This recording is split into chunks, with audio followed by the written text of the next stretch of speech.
Hi, everybody. Welcome to Miscellaneous Candor. Frank, honest, and otherwise outspoken. I don't know why I just decided to do that.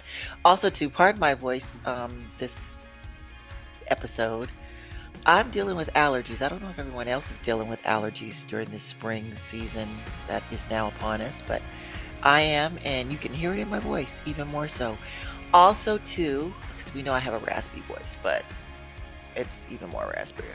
Also, too, we're going to jump in again this week. I just want to say, please follow us, subscribe. I know I keep talking about the fact that we're going to be on YouTube, but soon we will be on YouTube, just taking a little bit longer. Wow, Stephen. Taking a little bit longer than what we thought it was going to take, but we will be on there. Not as video, as audio. Eventually, we'll get to video and you will see us, but not quite yet. Anyway, Steven, how are you? Hello, Robbie. Hello, my friends. It is I, Stephen Kennedy, board certified atheist at your service. For a second there, I thought Robbie forgot about me. I'm never gonna forget about you. How Okay. can I forget about you? I don't know. I don't know. You are my partner in crime in all of this, even though you drive me crazy sometimes. See, there we have it. Here we go. Here we go. Here we go. Right off from the start. Okay, can I just say though, you literally opened the door for that one. You know you did, right? Oh, Robbie. Okay, all right, Steven. So, I'll be honest with you. I didn't listen to any new podcasts this week. I did not. I listened to all my same olds. And I was loving the compound. I was going all deep in the paint, art in the paint, everything in the paint, for the financial information. I just love Josh Brown, and I think it's Mhm. Michael. I have to figure out how to say Michael. I think it's Matnick, if I'm not mistaken. Anyway, I love that show. I And really do. so, did you I just love find any new interesting episode? I think the last episode, the one that just happened on Friday, where they were talking about, let me see here. Do I have my phone? I don't have my phone. So, oh, the episode was called Greed is Good. And this was one thing that I thought was really amazing that Josh pointed out. He was saying that, there was an old movie called Wall Street. I think when he was coming Yes. up. Gordon Gekko says greed is good. Yes. So they were talking about that, right? And what they were talking about is the fact that when the movie was made, it was made by this guy named Oliver Stone, and evidently Oliver Stone is like, Who do you um, who do you think is our audience here? Doesn't everyone that's listening to us know who Oliver Stone is? I We're don't acting like we're talking know. to a bunch of 10-year-olds. I don't know. I don't know. I'm sorry.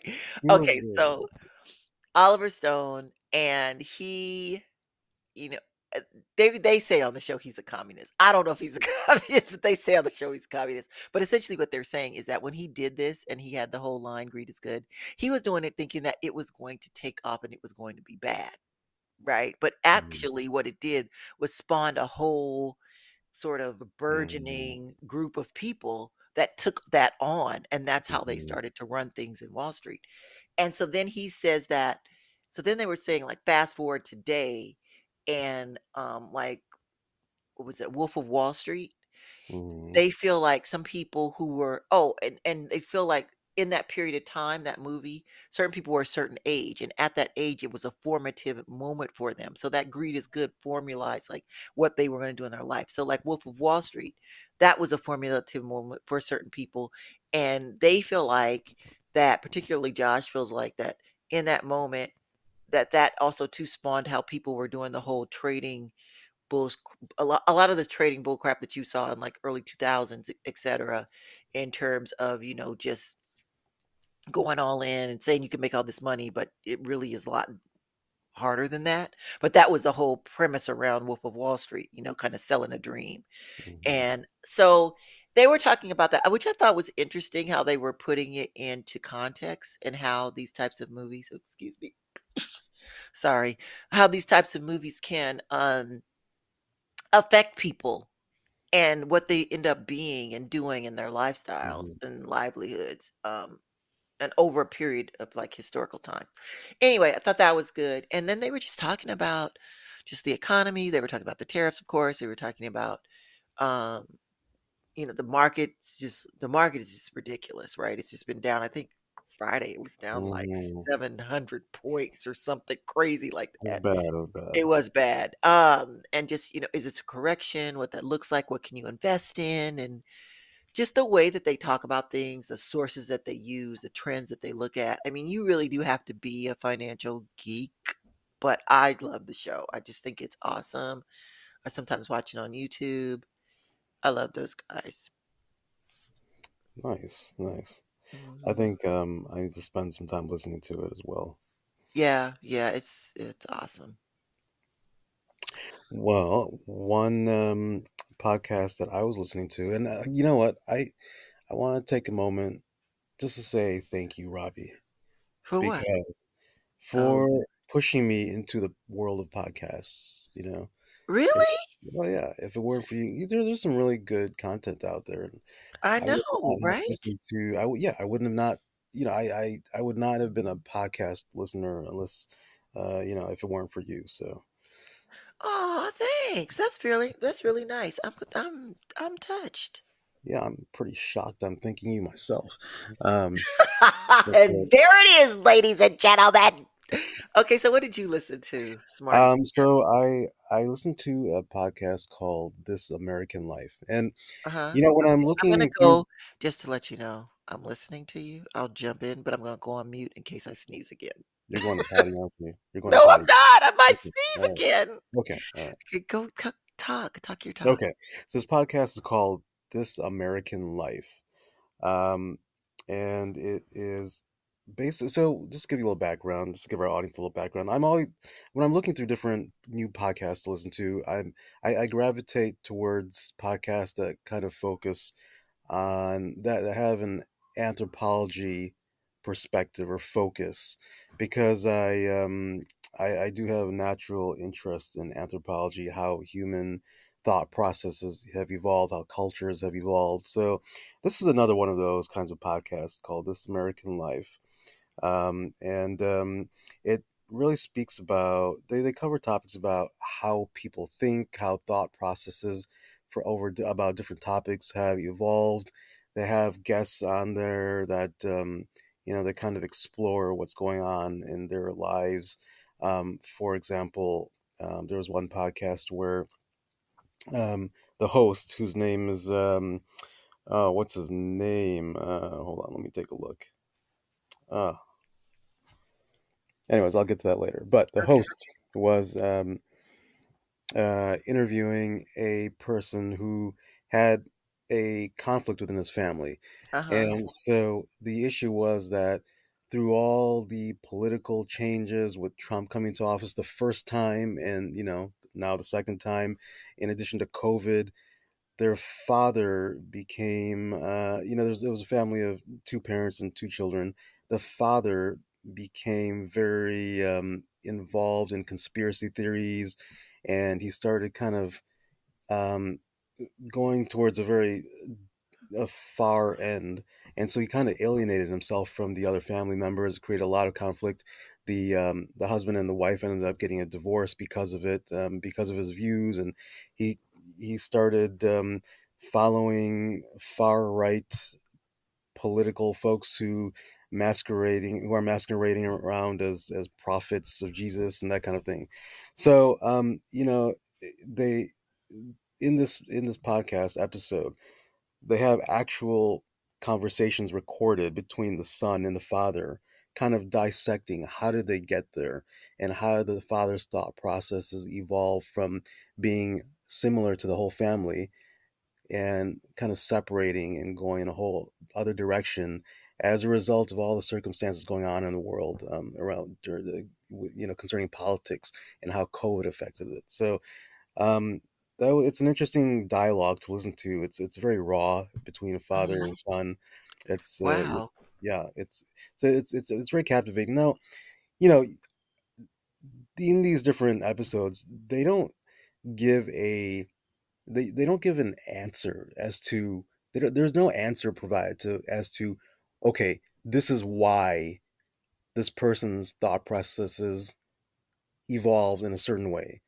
But it leaves you to listen, to get a firsthand experience and kind of listen into the whole process, and then you can derive from that how you will why it happened. You know what I'm saying? So you don't receive an end point, and it's kind of left for you Sometimes to. there's not an endpoint, though. Right, exactly. Yes, I think yes. that's the thing. Like, I get sometimes shit is just shit, Yeah, yeah. and I hate to say that, but like that, because that was really, really gauche and not very ladylike. But sometimes Don't worry, that Robbie. is I know you too just well to expect ladylike from you. Are you serious? Oh no, no, I'm just joking. Of course, you're very ladylike, very, very ladylike. You are so feminine. Are you being funny? I'm being serious. Oh, okay, because I was gonna be like, No, no, you're totally ladylike. okay, because I was like, what is happening right now? Yeah. Oh no. Okay, but that wasn't on. But yes, I do curse. But yeah, I just think sometimes there are not always answers for everything, and sometimes people are just doing things, and Yeah, there's no like there might be reasons, and you can like go psychologically deep on them if that's like your jam, but sometimes things just happen, and you got to move on. yeah. Period. And and what also is another point here is that this podcast gives you an opportunity to explore how people went down certain paths, and you can kind of understand how to approach these situations in your own life, and how to create good communication, good dialogue between you and the person who you might have some kind of conflict, or if you want to talk to a friend about it. How do you Mhm. that's if you've got differences, how you can approach these differences and kind of have a meaningful dialogue.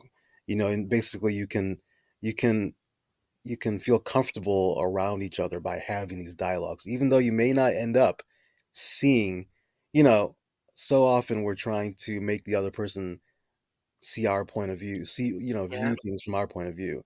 And, maybe that's not the way it should always be, right? Maybe it's just about being able to see each other's point of views and not really adopting them, but being able to have the comfort level where you can still be close to each other, even though you have very differing points of views.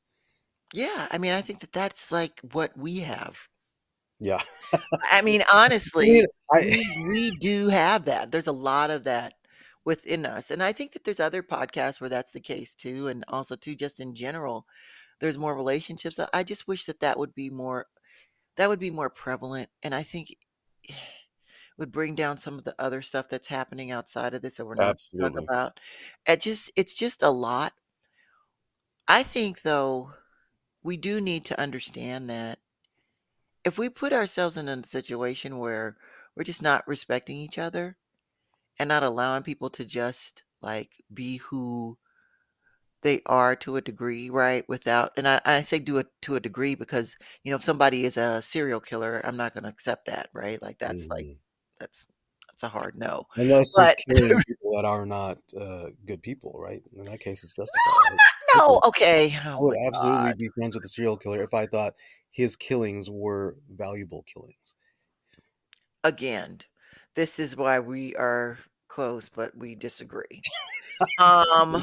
So I'm not for What if there's down a for serial killer killing rapists? Wouldn't that be a good thing? Wouldn't you want to be friends with someone like that? that. Yeah, that's what I thought. No. No? No. No, I'm not all for killing's sake. And that's not the point. The point of the conversation is that we need to be able to respect people and we need to be able to respect each other and be able to live in a viable way where we're not just like ready to pounce and, as they say, dunking on people always, where everything is just a battle. This is my side. This is your side. Yes. Yeah. It's like that shit it's kind Yeah. of getting boring and a little bit played as far as I'm concerned. Anyway, that's a really good podcast Yeah, and the topic. host is his name is Ari Glass. Oh, okay. ARI and Glass. Ari Glass. Yes. Okay. And it's called what? This American It's Life? called This American Life. This American Life. Okay. Now it moves a little slow, but Mhm. it's engaging. Okay. I feel like I have heard of this show before. Um, but I haven't heard of it from a podcast perspective. Anyway, Can we okay, huh? take a second to talk about, you posted something on social media, a story on social media yesterday, which really it really bothered me because this specific person, he's all about these useless platitudes. That's all he does. I just don't understand why you would post something like that. I Um, posted it for my daughter Still, 'cause why she's why going through why some stuff. promote his material? Okay, here's the thing. He doesn't want to say his name, ladies and gentlemen, but he's talking about Jay Shetty. And if any of you have heard any of our past podcasts, you know that Steven Damn you, Jay Shetty. does not like Jay Shetty at all. And I think it's hilarious. I think it's hilarious that he can't stand him. And then he talks about how all the other Indian women who love Jay Shetty and he hates them. And there's a whole like anyway, I just think it's this whole hate of Jay Shetty thing is another example of You what know, I'm talking about. But I just think it's ridiculous. Why do you what did this man do to you? Can we talk about that? I Okay, so just it's a don't. clip from I his don't. podcast. Let me set the stage for the for the audience. It's a clip from his podcast that talks about friends and how you need to have friends who are always rooting for you, how you need to have friends who are, they're in your corner, even if they haven't gotten to the place where they want to be, how you need to have friends, who are basically authentic and there for you, independent of where you are in your life and the importance of that. That's essentially what the clip is. And it's a clip clearly from one of his podcasts, but it's a video clip and I posted it on Instagram. Anyway, the story's And gone. those are But not his he's words of advice. They're not his words. He's just carried on from someone else, and he presents it. He packages it in a cutesy way that sounds nice, and people just eat it up. And I can't. It's not his. These are things that have been said over and over through other people. Why couldn't you could post it from someone else? Why him? I just because it popped up, it was him. I like Jay Shetty. You don't, but I do. I don't understand why you just cannot stand him. And it's just so funny. He's Okay, he's I have to say he's this, so ladies he's and so gentlemen. he's not authentic. When I did post the story, I never hear from Steven online. Let me just tell you, like he never DMs me back, right? Like we follow each other. But let me just he blew up my DMs. Like he sent me 5, "What is this? Why are you sending this? Why are you posting this dude? What's going on?" Blah, blah, blah. I was cracking up. A couple months ago, a friend of mine was a guest of his, and I saw the On post, and Jay Shetty? yeah, so I Oh, was, really? Can we get I that person on our show? no, no, no, no.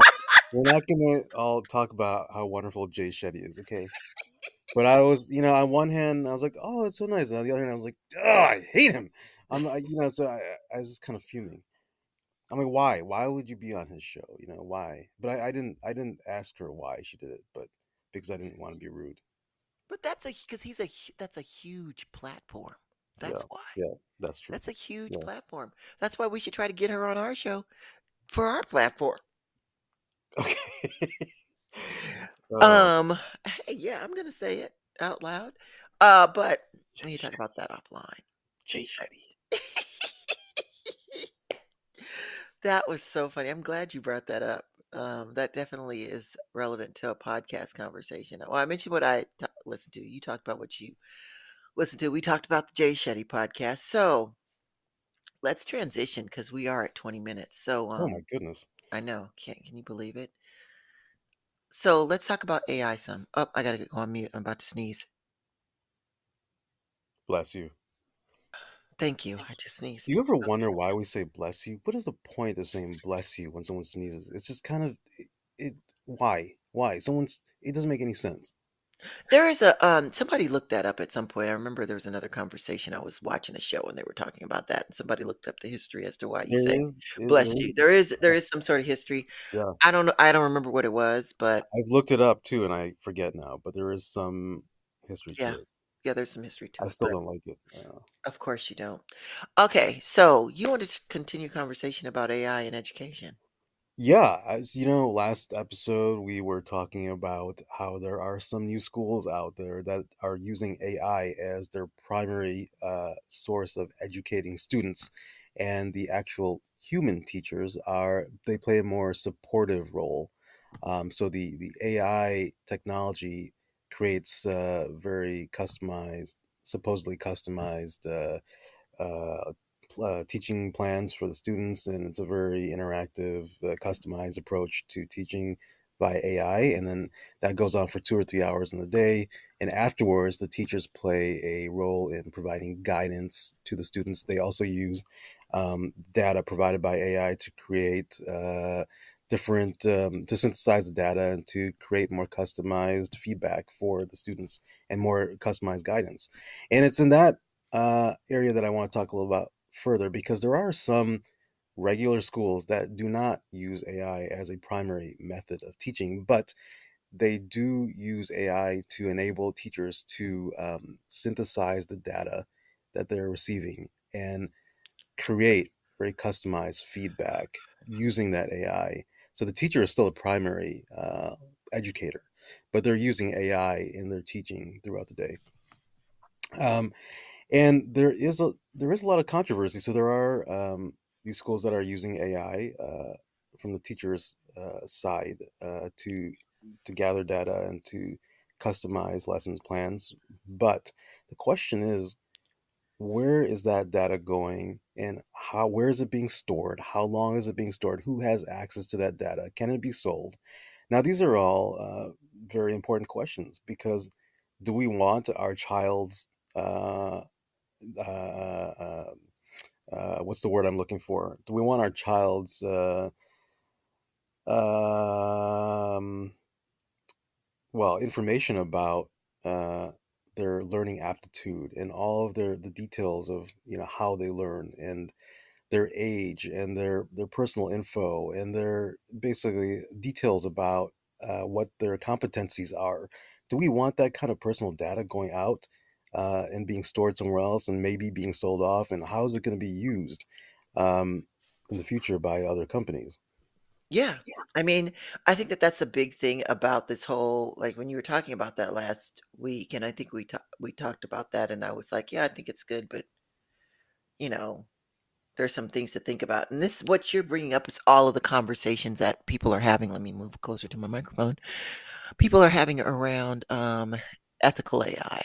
And what does that mean? And how do Mm, you basically establish guardrails around the data and protection and privacies? And particularly, the EU is pretty good at this in terms of they've rolled out a lot of documents and policies around people's data, how it's protected, what can be used, what can not be used, in terms of these models. And essentially, by doing that and by having a cohesive, coherent policy around some of these data areas, the companies have to reorganize how they're utilizing the applications in those countries versus here where things are just wide open. They're really, I mean, like there are some policies, but they're not like indoctrinated into the law per se, yeah, right? And right, not right. everybody's following them. Yeah. So there's that part. And that's very clear. And it has to do with a lot of our data in general. I Mm, mean, all of our data's out there. And a lot of people are like, well, my data's out there. So what? Well, no, not so what, right? I mean, you need to be very aware that as your information is out there, it is being used, it is mm, being searched, it's probably someplace on the black market that's been sold multiple times. mm, mm. How are you protecting yourself around that? These things are very real and true, and they're very real and true about kids. And if you're a parent, this is something that you're going to be cognizant about. And I don't know if everybody's going to want that information out there. It's the very Yeah. same thing when we were talking about that crazy doll that you Right, right, wanted right, to have, right, right? Like, do people really want their information out there in terms of right, what they're doing with the doll? right. Because there's no once you basically lock into that, all of that's out there, right? Mhm, All of it's there. It's out there for public consumption. yeah, Now, depending upon who you are, People may or may not care about that, but it's still there. So, I think that people need to have more of these ethical conversations around protection, around data. I don't think that people who run these companies for profit are the people who are going to be honestly, can be held to account to wanna protect your data because they wanna Yeah, make money, and this is right. not it's not an indictment on them. It Mhm, is a conversation about the reality on the ground about how business is mhm. done. It is And I for think, profit, you know, right? So, yeah. and I think that if, schools do choose to use this, technology, there needs to be a very clear and proper consent format, a consent workflow created by the school for parents to very clearly understand what is going to be done and what kind of data is going to be saved. Is their child's name, any personal information, their competencies, their learning patterns, is what's going to be saved and what's not going to be saved, and they can opt out of it if they want. Or, actually they should be it should be opt in, not opt out, right? Yeah, So it should yeah. be actively opting in, not saying, that way it requires a more um, active method of choosing whether or not to have your students' information included there. I agree, particularly, you bring up a good point with all of this. Especially around what's happening with the whole 23andMe piece, right? Yeah, Like, they're going yeah, bankrupt. There's all this DNA. People and I remember when it first came out, people were like, "Are you gonna do it? I was like, "I'm not doing it. I I'm did not it. doing it." I See, did. you did it. And I'm not saying there's anything wrong with it, but at the time, I was working in the data analytics space, Mhm, and I was like, "I know they have all my data, but there's just some stuff I'm not going to voluntarily right now give you this data." mhm, Because what if this company and I'm not saying I'm some sort of genius, but in my mind, I did say to myself, "What happens if this company goes bankrupt? What mhm. happens if this company goes out of business? Yeah, Where's all my genetic data gonna go?" yeah, Right? And I was like, I'm not ready to put that out there.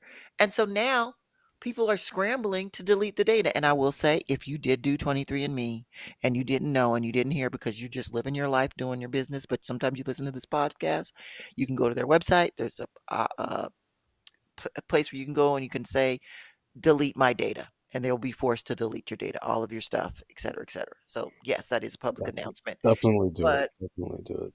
definitely do Um, that, but that's a perfect example of something like this, right? and yeah, and just like, the one of the concerns about that data from 23andMe is that an insurance company will get hold of it and use that information to make coverage decisions and prices, right? So, Yes, um, and to be clear, not to interrupt you, but to be clear, they will take that data, and because insurance companies now, in terms of their actuarial sort of forecasting tools to decide who's relevant to get a certain type of insurance and who is not, they will plug that into an AI and they were generated. It's not gonna be a person looking at you as a person.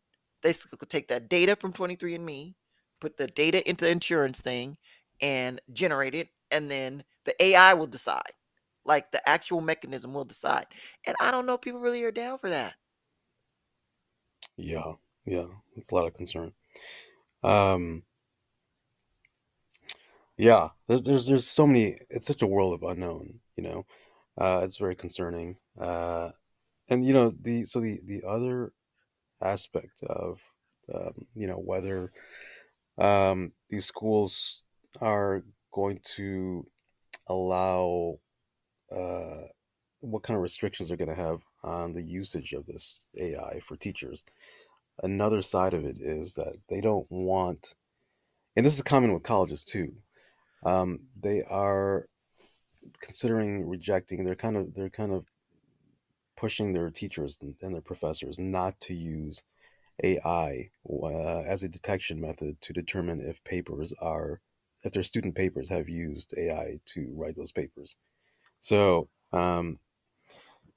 and because there could be a lot of false flags, right? So, Yeah, there's a lot um, of false flags. but at the same time, I still think it's a good tool because, just like any other situation, it should be used as a tool, but uh, checked, confirmed by the human at the end. You should always have a human at the end, right? So I think it's a, you if you've got 100 papers to read through, I think it's a good tool to confirm that AI has not been used to write these papers. And if any of them are flagged, you double check on your own. Yeah, but also That's a too, I'll personal say opinion. this. The other thing too, I'll say is that not only that, but in the workplace, they're starting to roll out things where they want workers to use AI tools. They're starting to roll out more agentic things. So people need to be understanding how to utilize these tools, how to Yeah, how to impart them into their daily lives. So the idea that you are not doing that or you are not utilizing those tools or trying to stop them, I mean you just can't stop them. But they're the AI ethical community, the AI ethics community, I should say. I mean it's definitely needed. I guess I just don't know how all of it's really going to be able to stop a lot of the innovation that's happening. I think true. it's gonna be slowing down some things in certain areas, in certain places, like we talked about in Europe, but then if you have a certain thing in Europe, but then you don't have it in the United States or you don't have it in another country, it's still gonna bleed Yeah. around because it's all technology. So I completely agree. It's definitely beneficial in the workplace. The reason why I think that students shouldn't be using AI in school or in college to write papers is because those are the developmental ages where the papers aren't writing those papers isn't really about writing the papers from my point of view. It's about mm, developing your brain. It's about developing cognitive ability. It's about learning how to think, learning how to frame information. And if you skip over that whole thing, just use AI to write your papers, I think you are you are skipping a very very critical part of your development. And now, Robbie, you're gonna hate me for saying this. I speak as a former educator in the projects. oh god, here I, we go with this whole, and like, we, I taught in the projects for 3 days thing. it was a year Okay. and a half. I That just is want you. nothing. That's I why nothing. why do you have to discard my value in the I'm community? not discarding it. I mean, I think it's great that you did that, but it just really sounds like you wanna get some accolades for Accolades. I'm just sharing my experience, and I have used that experience to develop a mindset, to develop ideas. I'm not trying to get accolades. okay, That's really well, that's really that's really I'll hurtful that say you think this. that of me. I I mean, will say this, and you're gonna my think it's my hurtful motives too. are altruistic. Okay, you're gonna think this is hurtful too, so I'm gonna say it, and I'm Great. prefacing it There we by go. saying it comes off a little disingenuous. It does. It does come I off a little I disingenuous to be like, "Oh, I here taught in the hood, so I know and I can speak on wh- this what because I was there for a year and a half." I mean, like, what does that even mean? what I'm saying is that I have a perspective on certain things, and I want to share my, why do I have those perspectives? And there's a basis for those perspectives. I'm not just shooting off random stuff, right? I agree. I think that's good. That's good that you have the perspective, and I'm glad, and I think our audience is probably glad too that you're sharing it. But I do think we need to put it in context. Yes, put it in context. It's a year and a half, and that doesn't Which make was a I you know it was like a being able to okay. resolve the issues in a crack neighborhood was a what I'm joking now, Yeah, but yeah, it's not I'm funny. I'm And I I'm, really I'm wish you would stop saying that, like in a crack neighborhood and this. It's why just it was literally a crack neighborhood. I mean, okay. All right. literally. Yeah, because yeah. Okay, here we go. All right. So But do you have anything else to say about AI in education? uh anyways, I was saying that just to tick you off, but about resolving the issues in a crack neighborhood because I knew that would set you off. But It's not setting me off. I just, like I said, it just sounds really disingenuous and what I'm unimportant. Robbie, what Mhm. I'm doing is I am sharing my perspectives, and I'm also sharing the basis for my perspectives. That's what I'm doing. Okay, do you have I'm anything not. I'm else to not. talk I'm not. about with I'm regard to AI and education? really, That's what really I wanna hurts my know. feelings, Robbie. I just want to say. Do you have anything else to talk about with regard to I AI and mean, I kind of education? like an apology. I'd like a cookie, but I'm not gonna get one. Oh, man, man. See, this is. You see, my friends. This is what I'm dealing with. This is what I'm dealing with. Again, you kinda walked into that door, you did open it up. Um, okay, so I take it there's no more conversation about AI and education. Let's talk about, um okay, so let's talk about this. So many people have been talking about these 2 shows lately, What shows? Severance and White Lotus. Mm. And here's the thing that I think is so funny about these shows. So I have been watching the season of White Lotus kind of on and off. I have to go back. I think I'm behind. And then with Severance, I have not watched it. And I know so many people are like, "Oh my god, you gotta watch it, you gotta watch it, you gotta watch it," right? And I think it's hilarious the conversations around watching these shows. And we might have talked about this before, but I still think it's just so funny because it's just like ramping up about why you want to watch Severance, why you need Mm. to watch White Lotus. And there was something I was flipping the TV and it was like the real TV. I don't know what I was watching. But anyway, and one of those entertainment shows came on and it was this big thing about White Lotus and it was like the return of water cooler TV programming talk. And I was just cracking up because I was like, okay, here we go with the whole let's focus in on these shows. And I just think it's so hilarious how many people are talking about people talking about these shows. That's what I think is funny. And I well, just don't wanna I'm not gonna watch Severance because it's too, like I don't really have a I don't know, people say it's so great, I just can't figure out how I wanna watch it. Like, anyway, go on. yeah, What were you gonna I've say? heard a lot about that, and I've read about it, but I just don't think that I would find that content interesting. So I haven't watched any of it. I have watched, I think the whole season one of White Lotus, a while back. And what I love about that show, and I think the reason why it is water cooler talk, is because they have the quirkiest of personalities on that show, which makes it so entertaining. You know, it's just it's good watching Mhm. just because of the personality, just because they're so quirky in real life. These personalities, So you think that that's what it is? Walter Goggins, Jennifer Coolidge, um, all these other characters. So you think it's the quirkiness that gets I think people it's quirkiness. Yeah. okay, okay. How about Severance? What do you think about the have you watched Severance? You gotta watch Severance conversations that are constantly happening. Yeah, I mean, I think it's because it's a very unique concept. I think that's why people are talking about it so much. It's you haven't seen anything like that before on TV, right? So that's why. I feel like you haven't seen a whole lot of other things on TV too. I don't know. I think it's this whole severance for severance sake is pretty interesting. I definitely need to. I think I'm going to try to at least watch a couple of episodes of it just so I can get an understanding of what it's really about I wonder if for another myself. reason. Hmm? I wonder if another reason why these shows are such big talk right now is because of everything going on in the world, and people are looking for a good distraction.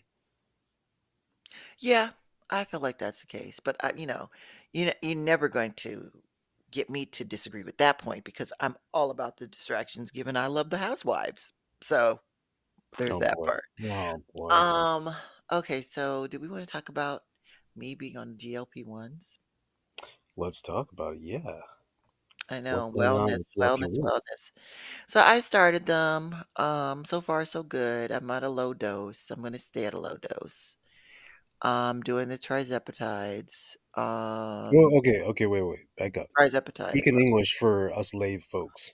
Manjaro. what's the other one? To do what? Eli Lilly. It's those people what people call it, even though there's, like, all these different types of GLP-1s, it's Ozempic, right? Everybody just calls it, "She's on Ozempic. They're on Ozempic. Ozempic booty, Ozempic face, Ozempic this," all of Wait a the second. Ozempic things. There are those different Ozempics for different body parts? No. Okay, I'm sorry. Oh, when People you're saying say when people people say, "Oh, say they've got that an you're just Ozempic on booty." those Yeah, got it. drugs, Yeah, like, yeah, they just call it yeah. Ozempic. Like, when Okay. you say I need to Google something or I Yeah, need to do that, right? Like, it's become Ozempic, the brand Ozempic has become the catch-all yeah, for yeah. all of those types of medications, but there are a variety of different Yeah. kinds. Or I when am you not see on someone with an Ozempic. awkwardly skinny ass, you're like, "Oh, she's got an Ozempic booty." Is that what you're saying? Yes, that's what Okay, the yes, and that's what the term is. Same thing with, like, Ozempic face. okay. There's all And you these can O tell. You can tell. You You think really. so? Oh yeah, yeah. I've seen quite a I few think people. so I'm like, too. Okay, something's off. Something's not right."